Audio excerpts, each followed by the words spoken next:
సిద్దిపేట జిల్లా కేంద్రంలో political heat కొనసాగుతోంది. పోటాపోటీగా సమావేశాలకు బీఆర్ఎస్ కాంగ్రెస్ నేతలు సన్నద్ధమవుతున్నారు. గత కొన్ని రోజుల నుంచి ఇరు పార్టీల మధ్య రుణమాఫీ వార్ నడుస్తోంది.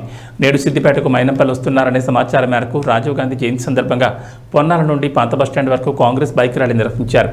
ర్యాలీలో పాల్గొని అంబేద్కర్ చౌక్లో మైనంపల్లి మీడియా సమావేశం నిర్వహించనున్నారు. ఎమ్మెల్యే క్యాంపు కార్యాలయంలో రుణమాఫీపై బీఆర్ఎస్ ఇంటర్నల్ సమావేశం నిర్వహించారు. సిద్దిపేట పట్టణంలో ఘర్షణ వాతావరణం నెలకొంది. ఇరు పార్టీల కార్యాలయాలు ప్రధాన కూడలిలో పోలీసులు మోహరించారు.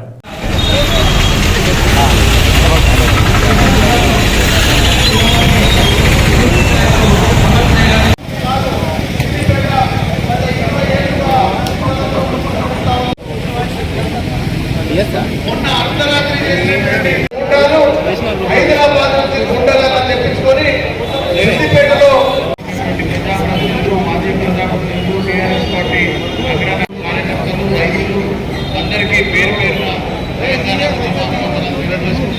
తెలంగాణ